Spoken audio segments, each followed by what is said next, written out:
You're telling me that in this game, I gotta kill that big guy? I deal no damage. This is absurd! Why is this guy laughing? I didn't make any funny jokes. How absurd! What the fuck is that? Is that a giant vagina with teeth? Absurd! Okay, now that the joke has thoroughly run out of steam, let's get into the boring part of the video. Boiler alert, it's been 7 years. Play the fucking game. Absurdism is actually a philosophy made by this guy. It refers to the conflict between the human tendency to seek inherent value and meaning in life and the human inability to find any. Much like my tendency to search for quality discussion in YouTube comment sections and my inability to find any. But no, seriously, this is basically Dark Souls. Part 1. Dark Souls is pretty darn absurd, actually. Many aspects of Dark Souls can arguably be there for no clear reason in particular. Like, you can be a Dark Souls lore buff all you want, but there are elements of Dark Souls that are just downright random.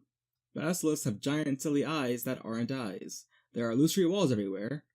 The illusory walls are probably magical, but who would make a ruined wall in the middle of a forest illusory? What purpose can some of these walls possibly serve? Some of them make sense. One of the last surviving dragons is hiding beneath most of the world, so it makes sense that it tries to hide its location. But then we have random ones in caves and caverns. And then the ragdolling, the best part of the game, which serves no purpose in the game itself other than it's super fucking fun to play with. It really didn't have to be in the game though. They put these aspects in the game with no clear narrative purpose. Sure, you can say that it's just a game, bro, but that isn't a satisfying answer. Dark Souls is, to no small degree, a meta-narrative anyways. It expects its player to question everything about it, and drives home with those expectations almost everywhere you look. Which is why it's such a popular game in the context of its meta-narrative in the first place. But random internet guy, Dark Souls isn't about all that random shit. Just because some parts don't make any sense doesn't mean there isn't a point to the whole thing. Yeah, you're right. Kind of. Part 2. There is no point, and that's the point. There is no point to Dark Souls is a pretty hefty claim, I'll admit, but I'm gonna prove it to you by using Absurdist thought. As I briefly mentioned earlier, absurdism is based in the idea that it is impossible for humans to find inherent value in life, despite wanting to find it so badly. This should sound very familiar. I'm sure most of you can remember the pendant in Dark Souls 1. If you don't, I'll cover it in brief. There's a trinket you can choose at the start of Dark Souls 1 that really seems like it ought to do something. In reality, it does literally nothing. It says it does nothing. It's just a pendant with no inherent value.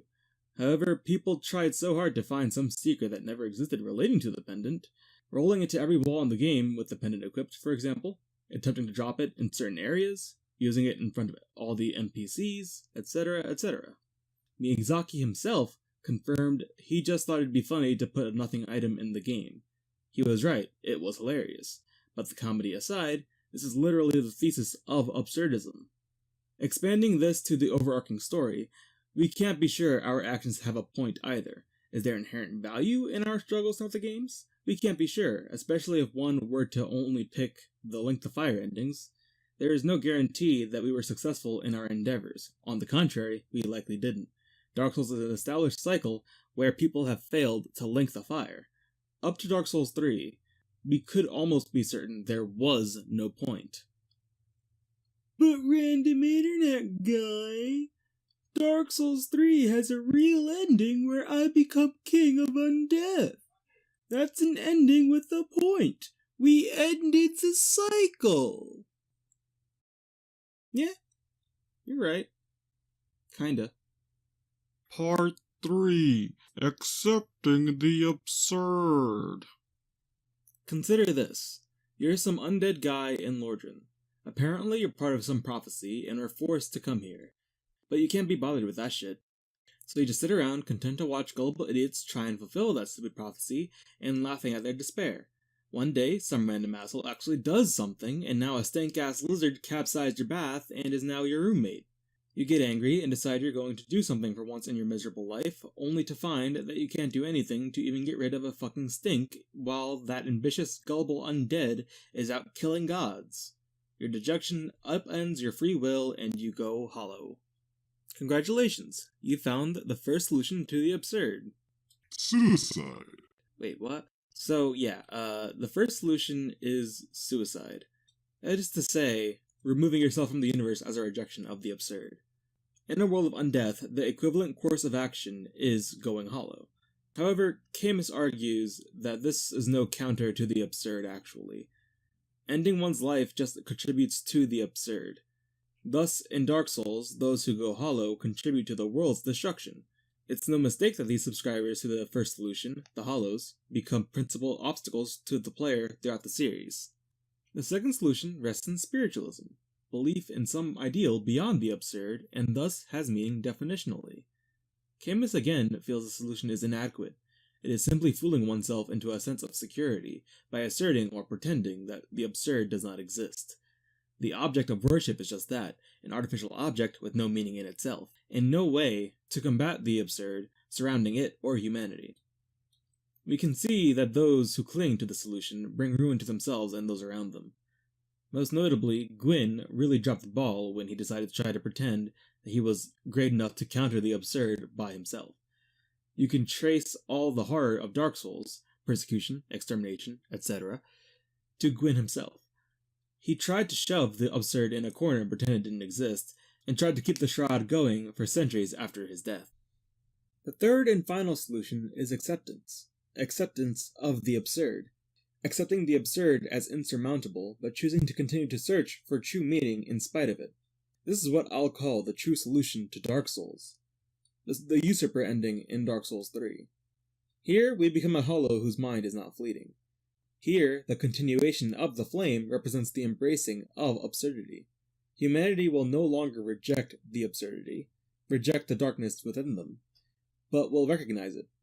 It's important to note that humanity in this ending has no more meaning than in any of the other endings. It is simply the ending in which the player character is most honest with themselves. In spite of that darkness in each of them, humanity will continue to live and continue to search for meaning in their choices. Even if this world were to crumble apart entirely and become a place unfit even for man, there is a new world being painted, specifically for humanity. This isn't giving up to the absurd. It's the ultimate statement of rebellion, against both those who would reject the absurd's existence and against the absurd itself. So yeah, that's pretty cool. I actually got this idea from a friend of mine, so shoutouts to her. Also shoutouts to VatiVidya, Epic Name Bro, and whoever I took B-roll from for this. Also shoutouts to an article on the Dark Souls Vector Life wiki.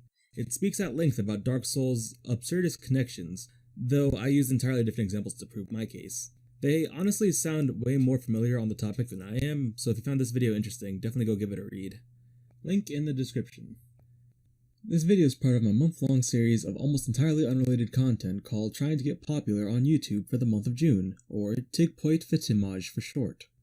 Since I'm trying to get popular and all, you should definitely like all my videos, because the universe is meaningless, and liking it would be rebelling against that fact, which is hilarious. And maybe send me some bitcoins on Patreon, that'd also be hilarious. And if you're feeling especially social today, drop a comment listing your top 10 favorite works of absurdism. Or don't. I'll read them though.